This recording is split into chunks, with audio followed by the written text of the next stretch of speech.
മോളി വേലക്കാരി പോയി അല്ലയോ? അതെങ്ങനെ പപ്പായ്ക്ക് മനസ്സിലായി? നിന്റെ അമ്മച്ചിയുടെ ഇരിപ്പ് കാണുമ്പോ അറിയാം.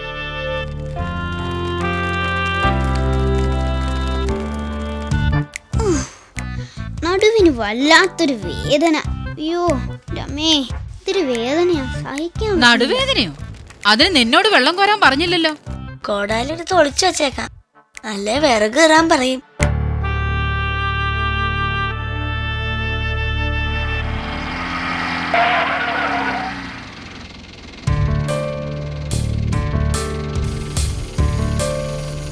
താൻ പോയേച്ച് 3 മണിക്കൂർ കഴിയുമ്പോ വരണട്ടോ.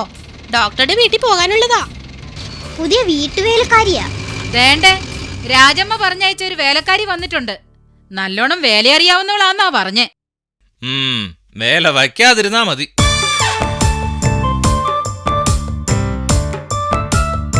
എനിക്ക് കുറച്ച് ഡിമാൻഡുകൾ ഉണ്ട് കേട്ടോ. പകല് മാത്രമേ പരിപാടി പറ്റുള്ളൂ. എന്തു പരിപാടി? പാചകം. പിന്നെ ശമ്പളം കൃത്യമായി 1-ാം തീയതി തന്നെ കിട്ടണം. എത്രയാ ശമ്പളം? അത് ടൈം അനുസരിച്ചായിരിക്കും. 11 തൊട്ട് 12 മണി വരെയാണെങ്കിൽ മാസം 2000 രൂപ തന്നാ മതി കേട്ടോ. പിന്നെ സമയത്തിന്റെ കാര്യത്തിലാണെങ്കിൽ ഒരു നീക്കുപോക്കും ഇല്ല. 7 വീട്ടിൽ പോണേ. മക്കളൊക്കെ ഏത് സ്കൂളിലാ പഠിക്കണത്? എന്റെ മോള് കോപ്പർ ഗുസ്തിയിലാ പഠിക്കണേ. കോപ്പർ ഗുസ്തിയോ? എടി, കോർപ്പസ് ക്രിസ്റ്റീനാവും അവൾ ഉദ്ദേശിച്ചത്. 1 വർഷത്തേക്കാണ് കരാർ. അത് കഴിയുമ്പോ ശമ്പളം പുതുക്കി നിശ്ചയിക്കൂട്ടോ. ഈ എഗ്രിമെന്റ് മുദ്രപത്രത്തിൽ എഴുതി തരണോ? ഏയ്, അതിന്റെ ആവശ്യമുണ്ടെന്നൊന്നും തോന്നണില്ല കേട്ടോ.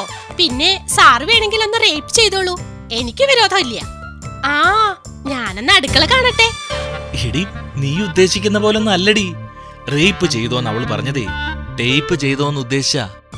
ഇവിടെ മൈക്രോവേവ് ഇല്ലേ? മൈക്രോവേവ് ഇല്ലാണ്ട് ഞാൻ ഏതിലാ കറി ഉലത്തുന്നേ? ശമ്പളം കേട്ടപ്പോഴേ തോന്നി നീ ഒലത്താനാ വന്നേന്ന്. അപ്പോ എന്തു പറയണു?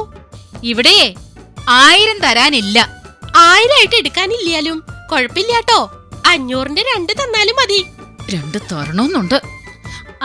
മാസം 500 രൂപ വെച്ച് തരാം. അപ്പോ ഇതുപോലൊരു പാത്രം വാങ്ങി എല്ലാവരും കൂടി ഒന്നിച്ചു കഴിക്കണം.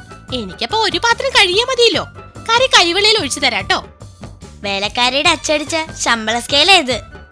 1 മണിക്കൂർ സർവീസിന് 2000 രൂപ, അരമണിക്കൂറിന് 1000 രൂപ, 15 മിനിറ്റിന് 500 രൂപ.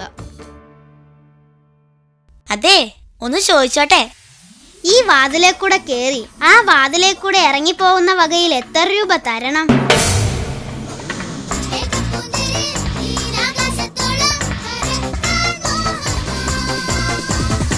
നീലാകാശത്ത്